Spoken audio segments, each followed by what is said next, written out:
이 시간 말씀을 통해서 믿음으로 하나님의 은혜를 간구하는 성도 여러분 되시기를 간절히 축복합니다. 호세아 1장부터 4장까지의 내용을 잠깐 요약을 해드리겠습니다. 아모스 선지자를 통하여서 북이스라엘을 호되게 질책하셨던 하나님께서는 이제 호세아 선지자의 결혼 생활을 통하여서 하나님 그분의 사랑을 이스라엘 백성들에게 전하고 계십니다.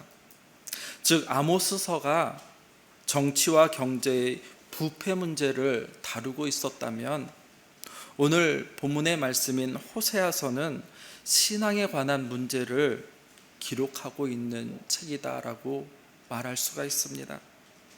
선지자 호세아에게 내려진 하나님의 명령은 무엇이겠습니까? 호세아 1장 2절의 말씀에 보면 여호와께서 처음 호세아에게 말씀하실 때 여호와께서 호세아에게 이르시되 너는 가서 음란한 여자를 맞이하여 음란한 자식들을 낳으라. 이 나라가 여호와를 떠나 크게 음행함이니라 라고 말씀하고 있는 것을 볼 수가 있습니다. 즉 음란한 여인 고멜과 결혼하여서 음란한 자식들을 낳으라 라고 하나님께서 말씀하셨다라는 것입니다. 이 사건을 시작으로 하여서 하나님께서는 호세아 선지자를 통하여 하나님 그분의 마음속에 지금까지 담아두고 계셨던 그 이야기를 호세아를 통하여서 쏟아 놓으셨다라는 것입니다. 그러나 이스라엘 백성들을 향해 불일 듯 일어나는 하나님의 사랑에도 불구하고 이스라엘 백성들은 여전히 죄악과 우상에서 헤어나오지 못하였다라고 기록을 하고 있습니다. 호세아 4장 1절에서 2절의 말씀을 보면 이렇게 기록을 합니다. 이스라엘 자손들아 여호와의 말씀을 들으라. 여호와께서 이 땅 주민과 논쟁하시나니 이 땅에는 진실도 없고 인애도 없고 하나님을 아는 지식도 없고 오직 저주와 속임과 살인과 도둑질과 간음뿐이요 포악하여 피를 뒤이음이라 라고 말씀하고 있습니다. 즉 있어야 할 것은 없고 오히려 없어야 할 것들이 이스라엘 백성들에게 지금 존재하고 있다라고 하나님께서는 말씀하고 계시는 것입니다. 이스라엘 백성들은 그래서 레위기의 말씀을 잘 듣고 또 읽고 그 하나님의 말씀을 실천하며 살아가야 하였습니다. 그런데 북이스라엘 백성들은 주변 나라들이 섬기는 신, 곧 바알과 아스타롯을 섬기고 있었습니다. 아마도 고멜은 이런 바알 신전의 여사제였던 것 같습니다. 호세아가 이런 고멜과의 관계를 통하여서 북이스라엘의 우상 숭배를 여실히 보여주고 있는 것입니다. 음란한 생활로 나아가는 아내 고멜을 향해서도 계속해서 순결한 사랑을 쏟아붓는 호세아 선지자를 통하여서 우상을 숭배하는 이스라엘을 향한 하나님의 안타까운 마음, 즉 하나님의 사랑을 지금 드러내고 있는 것입니다. 호세아가 고멜을 두고 보여준 이 행동은 이스라엘과 결혼한 하나님께서 그들과의 관계를 정말로 결코 쉽게 끊을 수 없음에 대한 상징이기도 하다라는 것입니다. 호세아 5장에서는 이제부터 우상을 숭배하는 하나님께 우상을 숭배하며 하나님께 형식적인 제사를 드리는 이스라엘 백성들을 향하여서 하나님께서 이렇게 말씀하셨습니다.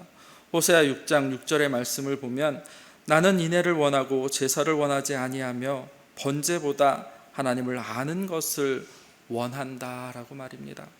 즉 하나님께서는 제사보다 인애를 더 원하신다라고 말씀하고 계십니다.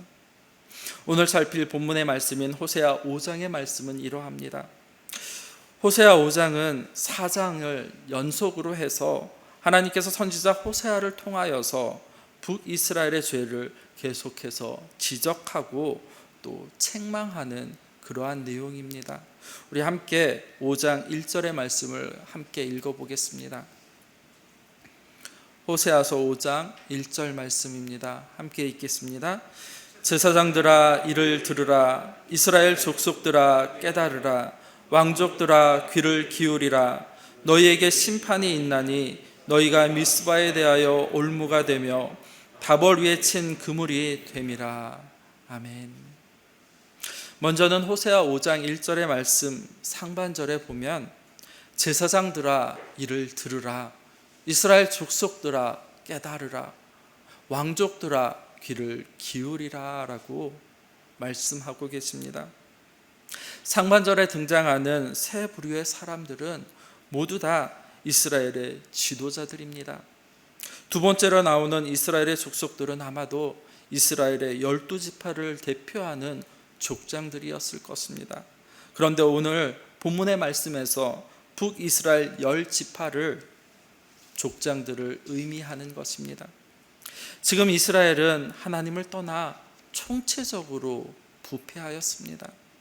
왜 이스라엘이 이렇게 부패하게 되었겠습니까?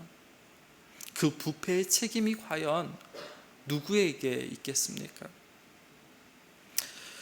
하나님의 백성을 말씀으로 가르치고 또 인도해야 할 지도자들이 오히려 하나님의 말씀에서 벗어났기 때문이다라고 호세아는 1절에서 지금 말씀하고 있는 것입니다. 그러므로 이스라엘의 부패에 대한 책임은 전적으로 이스라엘의 지도자들에게 있는 것입니다. 계속해서 하나님께서는 호세아 선지자를 통하여서 이스라엘의 지도자들에게 이렇게 권면하였습니다. 5장 1절 상반절에 보면 제사장들아 이를 들으라. 이스라엘 족속들아 깨달으라. 왕족들아 귀를 기울이라 라고 이렇게 권면하고 계시는 것입니다. 이스라엘이 하나님의 말씀을 통하여서 진정으로 깨달아 알아야 할 것이 무엇이었겠습니까? 그것은 바로 하나님의 심판이 있다라는 사실입니다. 이스라엘은 자신들은 하나님이 선택한 백성이기 때문에, 아니 하나님의 심판은 결코 자신들과는 전혀 상관이 없다라고 그렇게 생각하며 살아갔던 민족입니다. 그러나 하나님께서는 이스라엘 백성들 너희도 하나님의 심판에서 결코 예외가 되지 않음을 지금 말씀하고 계십니다. 또한 하반절 말씀에도 보면 너희가 미스바에 대하여 올무가 되고 또 다볼 위에 친 그물이 됨이라 라고 말씀을 합니다. 미스바와 다볼은 둘 다 높은 산에 있는 곳입니다. 이 산에는 그물과 덫을 이용한 사냥이 자주 행하여졌다라고 기록이 되어져 있습니다. 하나님께서는 사냥꾼이 그 그물과 덫으로 사냥을 하듯이 이스라엘 지도자들이 왕족과 족장들 그리고 제사장들이 올무와 그물을 놓아서 백성들로 하여금 우상 숭배에 빠지게 하고 있다라고 지금 책망을 하고 있습니다. 그런데 오늘 등장하는 미스바와 다볼은 이미 앞에서 이야기했던 호세아 4장 15절에 나오는 길갈과 베델과 마찬가지로 이스라엘에게 있어서 매우 중요한 역사적인 현장 장소이기도 합니다. 먼저 미스바는 사무엘상 7장에 등장을 하게 됩니다.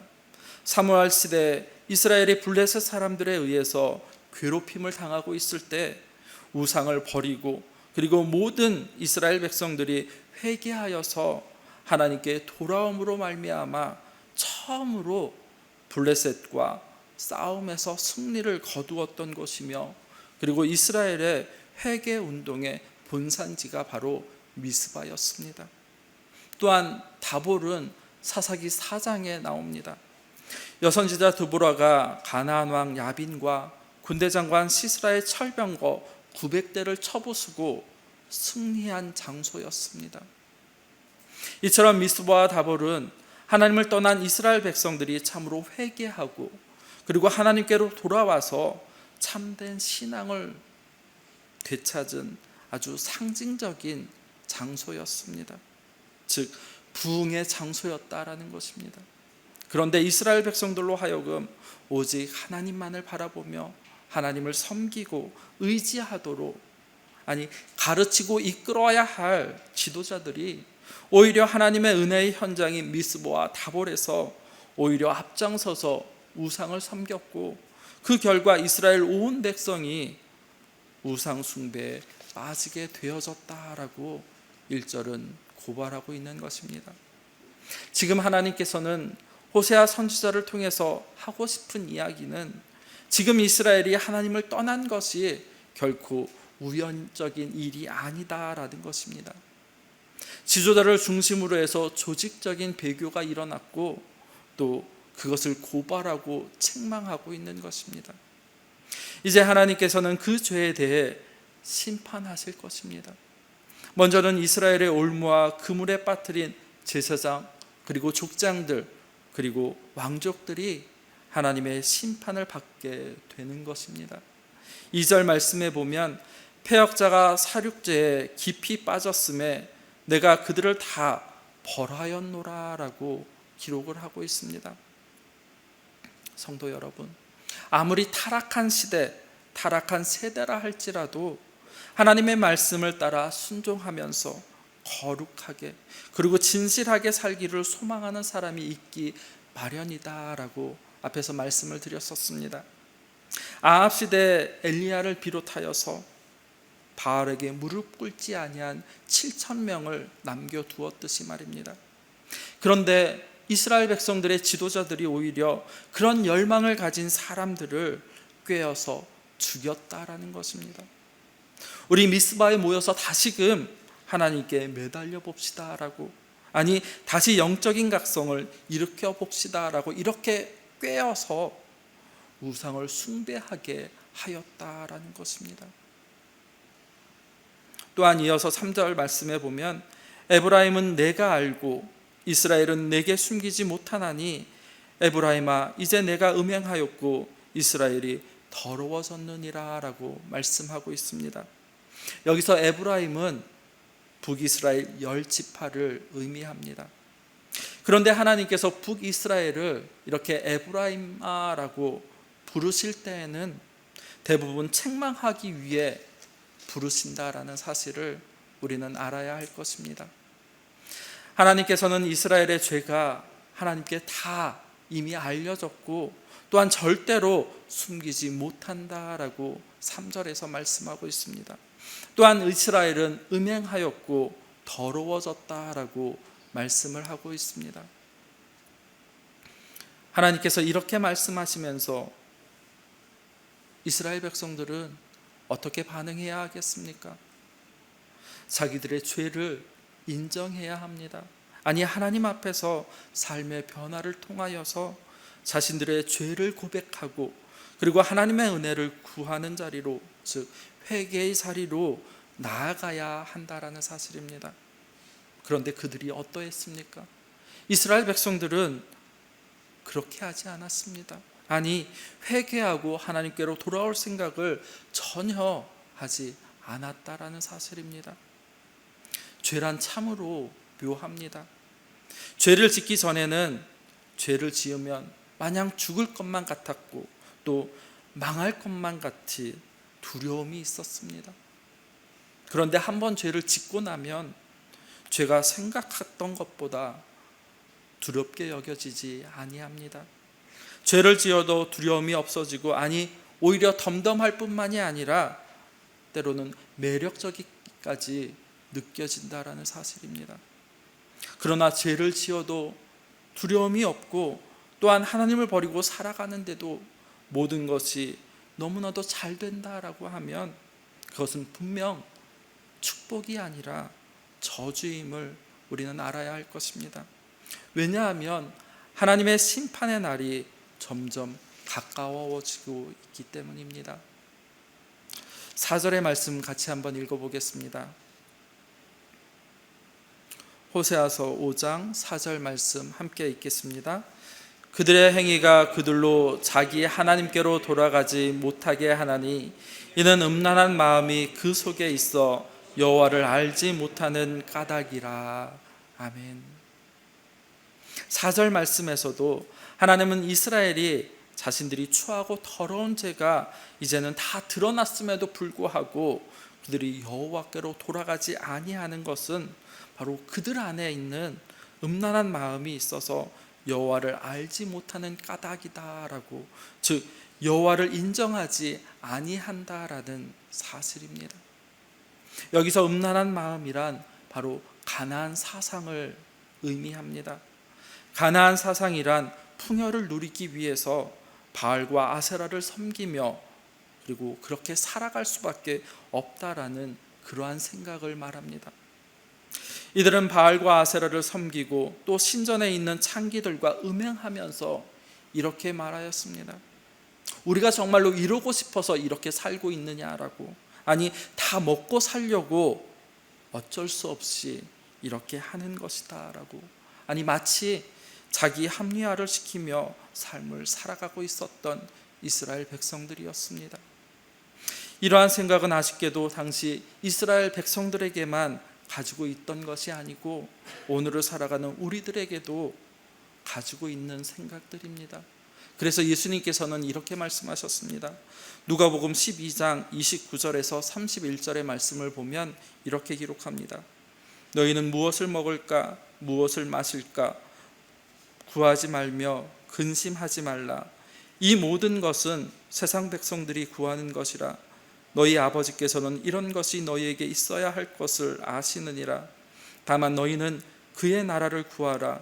그리하면 이런 것들을 너희에게 더하시리라 라고 예수님께서는 말씀하셨습니다.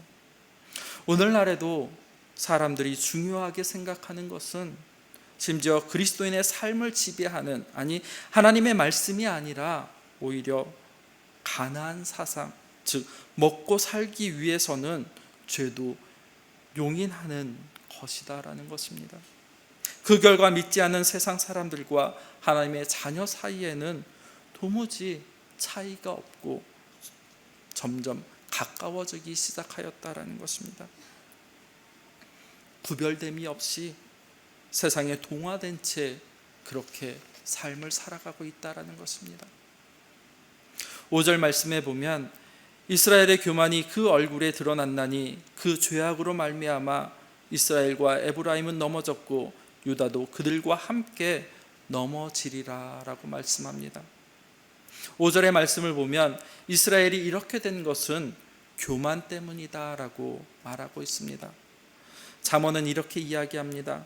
교만은 패망의 선봉이요 거만한 마음은 넘어짐의 앞잡이이니라 라고 말씀하고 있습니다. 교만이라는 말은 자기의 영광에 도취되어서 우쭐거리는 것을 말합니다. 이스라엘의 교만을 이해하기 위해서는 당시 호세아 시대에 어떠한 시대였는지를 먼저 우리는 알아야 할 것입니다. 호세아 선지자가 말씀을 선포하던 시대는 북이스라엘의 13번째 왕인 여로보암 2세가 통치하던 시대입니다. 막강한 군사력과 그리고 경제력으로 말미암아 넓은 영토를 가지고 있었습니다. 열왕기하 14장 말씀에 보면 그 영토가 하맛 어귀에서부터 아라바 바닷까지라고 기록을 하고 있습니다. 영토를 넓다 보니 주변 나라들의 많은 조공을 바쳤고 그리고 경제적으로도 또한 풍요로워졌던 것 같습니다. 그런데 문제는 이스라엘 백성들이 이 모든 풍요가 바로 자신들의 능력이 뛰어나서다라고 착각을 하고 있었던 것입니다. 교만은 반드시 위기를 가져오게 되어 있습니다. 수많은 선지자들을 끊임없이 북이스라엘과 남유다의 이러한 교만으로 말미암아 함께 멸망하게 될 것이다 라고 하나님은 말씀하셨습니다. 그럼에도 그들은 깨달지 못하였습니다. 함께 6절과 7절 말씀 같이 한번 읽겠습니다. 호세아서 5장 6절 7절 말씀입니다. 함께 읽겠습니다. 그들이 양떼와 소떼를 끌고 여호와를 찾으러 갈지라도 만나지 못할 것은 이미 그들에게서 떠나셨음이라. 그들이 여호와께 정조를 지키지 아니하고 사생아를 낳았으니 그러므로 새 달이 그들과 그 기업을 함께 삼키리로다. 아멘. 6절의 말씀을 보면 이스라엘 백성들이 열심히 양떼와 소떼를 끌고 여호와를 찾으러 나갔지만 이미 하나님께서는 그들에게서 떠나셨기 때문에 만나지 못할 것이다 라고 6절은 말씀하고 있습니다. 하나님께서 이스라엘을 떠나신 그 이유는 바로 이스라엘이 정주를 지키지 아니하였고 또 사생아를 낳았기 때문이라고 7절은 말합니다. 하나님은 이스라엘을 하나님 당신의 정결한 신부로 부르셨습니다. 신부인 남편과 또 남편의 아이를 낳아야 함에도 불구하고 이스라엘은 신부로서의 정결을 지키지 못하고 결국에 사생아를 낳았다라고 7절은 말씀하고 있습니다. 그러므로 아무리 재물을 가지고 하나님께 나아간다 하더라도 하나님께서 만나 주시지 아니하였다라고 기록을 하고 있습니다. 이사야 선지자는 이렇게 말합니다. 여호와께서 말씀하시되 너희의 무수한 재물이 내게 무엇이 유익하느뇨? 나는 순양의 번제와 살찐 짐승의 기름에 배불렀고 나는 숫송아지의 어린 양이나 수점소의 피를 기뻐하지 아니한다라고 말입니다. 너희가 내 앞에서 보이러 오는 이것을 누가 너희에게 요구하였느냐? 내 마당만 밟을 뿐이니라. 헛된 재물을 다시 가져오지 말라. 분향은 내가 가증히 여기는 바요 월삭과 안식일과 대회로 모이는 것도 그러하니 성회와 아울러 악을 행하는 것을 내가 견디지 못하겠노라 라고 이사야 1장은 말씀하고 있습니다. 그들이 아무리 재물을 가지고 하나님께 나아간다 하더라도, 아니 6절에 있는 말씀처럼 양떼와 소떼를 끌고 하나님 앞에 선다 할지라도 결코 하나님께서 만나주시지 아니한다라고 기록을 하고 있는 것입니다. 또 7절 하반절 말씀에 보면 그러므로 새 달이 그들과 그 기업을 함께 삼킨다라고 기록을 하고 있습니다. 여기서 새 달이란 매월 초 하루를 의미합니다. 즉 월삭을 의미하는 것입니다. 매월 드리는 제사와 여러 가지 절기를 드리는 제사를 말하는데 이스라엘이 드리는 희생 제사가 오히려 그들을 파괴하게 될 것이다 라고 말씀을 하는 것입니다. 왜 하나님 앞에 드리는 이 희생 제사가 오히려 이스라엘 백성들을 파괴하는 것이 되겠습니까? 하나님을 경외하는 마음이 없이 드리는 제사는 하나님께서 기뻐하시는 제사가 아니라 오히려 우상 숭배에 불과하기 때문입니다. 이스라엘이 하나님의 신부로 정결을 지킨다라는 것은 바로 이런 것들입니다.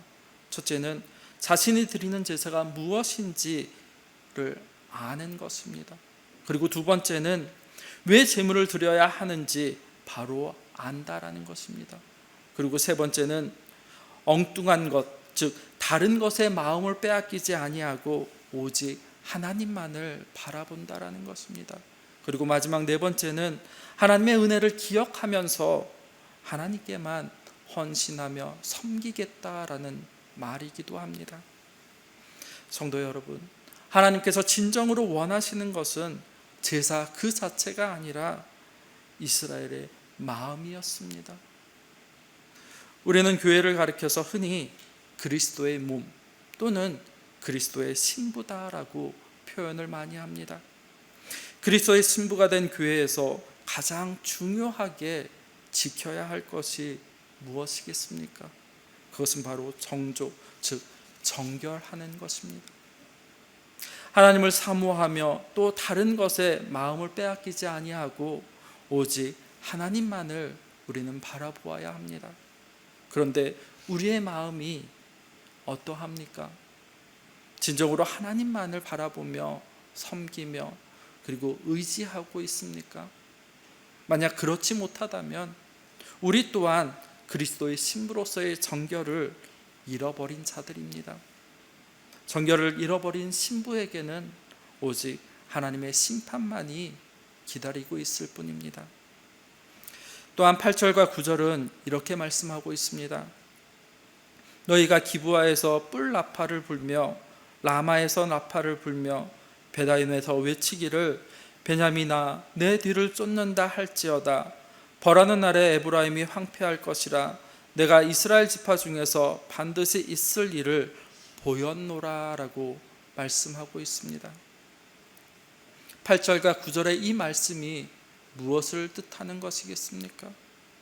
북이스라엘이 하나님의 벌을 받아 망하는 것이 확실하기에 제발 남유다만큼은 정신을 차리라라는 것입니다. 예로 형이 잘못하여서 매를 맞으면 동생은 분위기 파악을 하고 알아서 조심해야 합니다. 그런데 똑같이 고집을 부리고 또 반항하면 오히려 동생이 더 맞을 수 있습니다. 마찬가지입니다. 하나님께서는 북이스라엘이 하나님을 알지 못하고 또 멸망하고 있는 것이 확실하니 남유다 너만큼은 제발 정신을 차리고 하나님 앞에서 똑바르게 살라라고 지금 말씀하고 있는 것입니다. 8절의 말씀에 나오는 기브와 그리고 라마, 베다에는 북이스라엘의 성읍 중에서 가장 남쪽 지역인 북이스라엘과 남유다의 경계지대에 있는 성읍들입니다. 쉽게 말하면 전쟁에서 가장 안전한 지역들입니다. 그런데 그곳에서 무엇이라고 말합니까? 기브아에서 뿔라파를 불며 라마에서 라파를 불고 베다인에서 외쳐라라고 말하고 있습니다. 무슨 뜻이겠습니까? 쉽게 말하면 경고한다라는 것입니다. 북이스라엘이 망하게 한 세력이 베냐민의 뒤를 쫓는다라고 경고의 소리를 외치라라고 말씀하고 있는 것입니다. 남유다도 하나님 앞에서 철저하게 마음 중심을 붙잡고 하나님 앞에서 회개하지 아니하면 북이스라엘이 멸망한 것 같이 결국에는 멸망할 수밖에 없다라는 것을 지금 외치라라고 말하고 있는 것입니다. 그런데 남유다는 북이스라엘의 이러한 실패를 통해서 깨달아 알지 못하였습니다. 하나님의 경고 나팔 소리를 듣고 회개했어야 함에도 불구하고 그들은 그렇게 하지 못하였고, 또한 북이스라엘이 간 길을 따라감으로 말미암아서 북이스라엘이 주전 8세기 722년에 아수르에 의해 멸망당한 이후에 135년 이후 남유다는 주전 6세기 586년에 바벨론에 의해 결국 멸망당하게 되어졌습니다. 계속해서 10절의 말씀을 보면 이렇게 기록을 합니다. 유다 지도자들은 경계표를 옮기는 자 같으니 내가 나의 진노를 그들에게 물같이 부으리라 라고 말씀을 합니다. 말씀을 한번 찾아보겠습니다. 신명기 27장 17절 말씀입니다. 신명기 27장 17절 말씀, 제가 가지고 있는 성경은 구약 303페이지입니다. 함께 읽겠습니다. 그의 이웃의 경계표를 옮기는 자는 저주를 받을 것이라 할 것이요 모든 백성은 아멘 할지니라. 아멘. 하나님께서는 신명기 27장 17절의 말씀에서 이스라엘 백성들을 향하여서 하나님께서 각 지파에게 분배해 준 땅, 즉 토지의 경계표를 함부로 옮기는 자는 저주를 받을 것이다 라고 경고하셨습니다. 그런데 간혹 욕심이 많은 사람들이 있어서 흉년에 비싼 이자를 곡식으로 빌려주고 갚지 못하면 땅을 빼앗아 경계를 옮기는 자기 소유로 만들어 버리는 일들이 종종 일어났다라고 합니다. 형제가 고난 가운데 있을 때 그것을 하나님의 사랑으로 실천한 기회로 삼는 것이 아니라 오히려 그것을 다른 사람의 땅을 빼앗아 자기의 배를 채우는 기회로 삼는 악행을 일삼았다라는 것입니다. 여기에 토지의 경계표를 옮긴다라는 것은 단순히 욕심을 부리는 정도가 아니라 하나님의 명령에 정면으로 대적하는 행위를 말하는 것입니다. 그런데 오늘 본문의 말씀은 남유다의 팽창 정책을 꾸짖는 말씀이기도 합니다. 당시 남유다는 주변 나라들과의 전쟁을 통하여서 자신들의 영토를 넓혀가기에 분주하였습니다. 하나님께서는 그런 남유다의 정책을 경계표를 옮기는 것이다 라고 말씀하시고 책망하시면서 이런 남유다에게 하나님의 진노를 10절 하반절에 있는 말씀처럼 물같이 부을 것이다 라고 말씀하고 있는 것입니다. 참으로 무서운 심판 예고입니다. 마치 쓰나미가 덮쳐서 해변을 쓸어버렸듯이 하나님께서 심판을 통해 남유다를 멸하실 것을 지금 말씀하고 계시는 것입니다. 그렇다면 북이스라엘의 죄가 무엇이겠습니까? 11절 말씀을 보면 이렇게 기록합니다. 에브라임은 사람의 명령 뒤따르기를 좋아함으로 학대를 받고 재판의 압제를 받는도다 라고 기록을 합니다. 바로 이스라엘 백성들의 죄는 하나님의 명령보다는 사람의 명령 따르기를 좋아한 것입니다. 여기서 사람의 명령은 무가치한 명령을 의미하는 것이기도 합니다. 하나님께서 이스라엘이 하나님의 말씀이 아닌 세상 가치를 따라 살아왔음을 호세아 선지자를 통하여서 지금 책망하고 있는 것입니다. 에브라임, 즉 북이스라엘은 하나님의 백성으로서 마땅히 하나님의 말씀을 따라 순종하며 살아가야 하였습니다. 그러나 그들은 하나님의 말씀보다는 오늘 11절에 있는 말씀처럼 사람의 명령을 따라 살기를 더 좋아하였던 것 같습니다. 왜 그러하였겠습니까? 그 이유는 하나님의 말씀보다는 오히려 사람의 가르침이 그들에게 더 매력적으로 보였고 또한 더 합리적으로 생각이 들었던 것 같습니다. 그러나 하나님의 말씀을 떠난 백성은 결코 안전할 수 없고 또 세상 어느 곳에도 없다라는 사실을 우리는 창세기를 통해서 배웠습니다. 그러므로 하나님의 백성이 정말 가치 있는 것이 무엇인지 볼 수 있는 영적인 안목을 늘 주시기를 우리는 간구해야 할 것입니다. 12절 말씀에도 보면 이렇게 기록합니다. 그러므로 내가 에브라임에게는 좀 같으며 유다 족속에게는 썩는 것 같도다 라고 말입니다. 12절 말씀에 좀과 썩이는 것의 공통점은 바로 요람스럽지는 않지만 눈으로 보아 잘 알 수 없다라는 것입니다. 옷에 좀이 쓸면 눈으로 보면 멀쩡한 것 같지만 만지면 부스러집니다. 또한 썩는 것도 마찬가지입니다. 겉은 멀쩡한데 잘라보면 속은 엉망이 되어져 있는 상태입니다.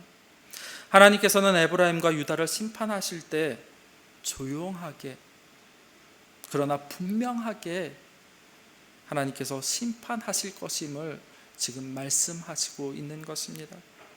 이어서 13절 말씀에도 보면 에브라임이 자기의 병을 깨달았으며 유다가 자기의 상처를 깨달았고 에브라임은 아수르로 가서 야렙 왕에게 사람을 보내었으나 그가 능히 너희를 고치지 못하겠고 너희 상처를 낫게 하지 못하리라 라고 말씀합니다.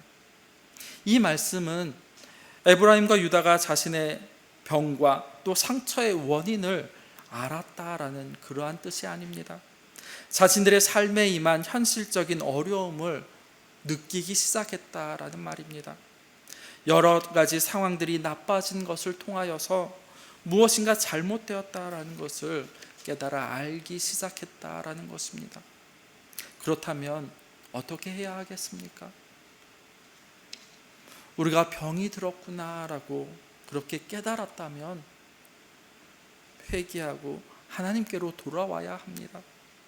하지만 이스라엘 백성들은 오히려 하나님 앞으로 돌아오는 것이 아니라 아수르의 힘이 강하니 그들의 도움을 받는 것을 유리할 것이다 라고 생각하고 아수르의 왕 야렙과 동맹을 하게 되어집니다. 그렇게 하면 마치 살 수 있을 것 같았지만 결국 어떻게 되었습니까? 그로 인해서 애굽의 미움을 받게 되어졌고 또한 아수르와 애굽이라는 두 강대국 사이에서 양다리 작전을 펼치다가 결국 멸망하고 말았습니다. 14절 말씀에 보면 이렇게 기록합니다. 내가 에브라임에게는 사자 같고 유다 족속에게는 젊은 사자 같으니 바로 내가 움켜갈지라 내가 탈취하여 갈지라도 건져낼 자가 없으리라 라고 말입니다. 이 말씀은 여호와 하나님께서 에브라임에게는 사자와 같이, 그리고 유다에게는 젊은 사자같이 움켜갈 것이다 라고 말하고 있는 것입니다. 하나님께서 사자가 먹이를 움켜잡듯이 에브라임과 유다를 심판하실 것이다 라는 말입니다. 하나님의 심판은 매우 단호하고, 그리고 그 심판에서 결코 헤어나올 수 없음을 말하고 있는 것입니다. 그러나 그것이 끝이 아니다라고 오늘 성경은 말씀하고 있습니다. 15절 말씀 같이 한번 읽어보겠습니다.